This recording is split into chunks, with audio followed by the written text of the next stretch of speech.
Hey, let me explain something to you. Judge people by the content of their character, not the color of their skin. Boy, oh boy, is that having a little bit of a twist as we move through the NFL Super Wildcard Weekend. And I got to tell you, it was Super Wildcard Weekend. It just was. I got to get into teams that quit, teams that came on, players getting a second chance, coaches getting a second chance, smart coaches, bad coaches, things I've never thought I would say when the Eagles are 10-1. But first, ladies and gentlemen, let's go to the content of their character. We heard so many glowing tributes to Dr. Martin Luther King. Oh, he fought, he did this, he did that. The number one thing Dr. Martin Luther King said, if you really have paid attention, is he has a dream where folks are judged by the content of their character, not the color of their skin. And all of these wonderful African-American media people, I mean, all these horrific African-American media people just can't stand it. They can't live that when it comes to NFL football players. Jemele Hill, she says no to Dan Campbell. She says no to Dan Campbell. You're telling me, Jemele Hill is telling me, this is totally judging somebody by the color of their skin and their look. When Jemele Hill says this is who black coaches are losing jobs to. This is who. This is who.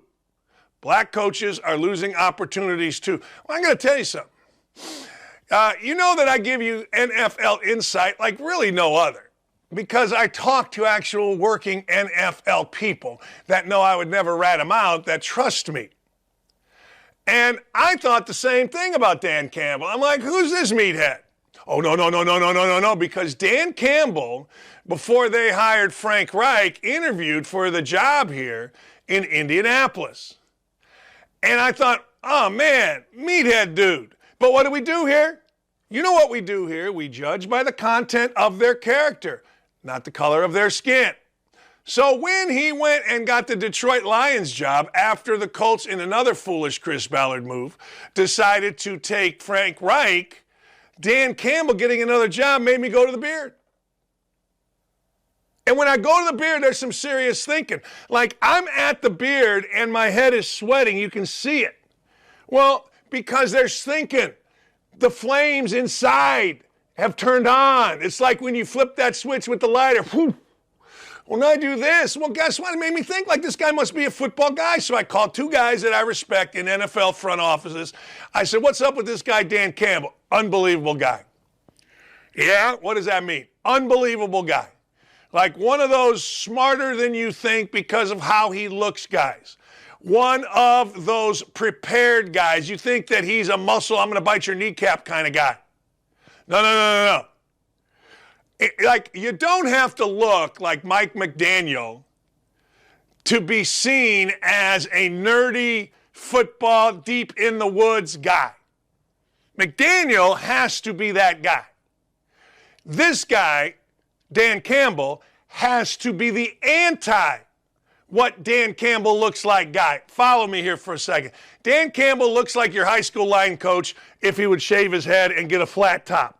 You know, down at Ed's barber shop, they would give you a flat top, and, you know, Mike Arena's barber shop was where the good folks went in Northwest Indiana, about 48th and Broadway in Gary. But the fact of the matter is, Dan Campbell looks like that, but isn't that. He's analytical. He's fearless, totally, completely fearless. He understands a player's mentality, and he does the work in every area. And next thing you know, by having all of this and putting toughness at the forefront, guess what? Lions are doing things they haven't done since the 60s. 60s a long-ass time ago. No, it's a long time ago.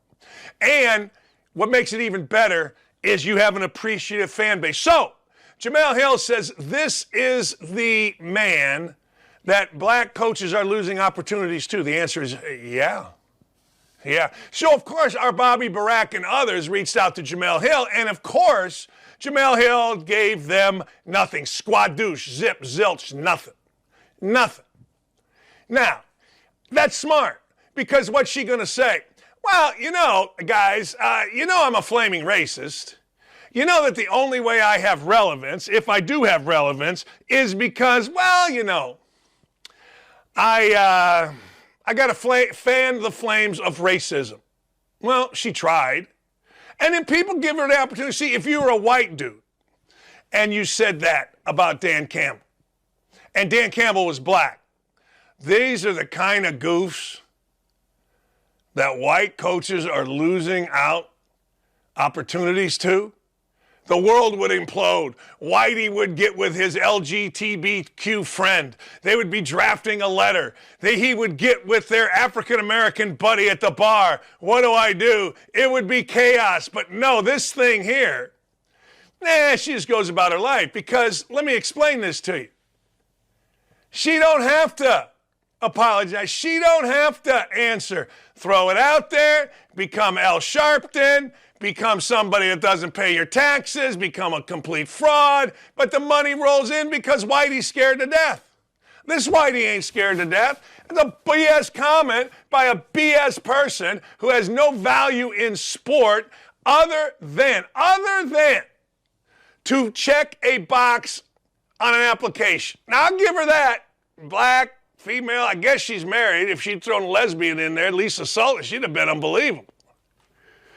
But the fact of the matter is that's the only thing she has in sports is to check boxes. That's it. Period. Hey, who'd you hire? Well, we hired this African-American woman. Oh, perfect.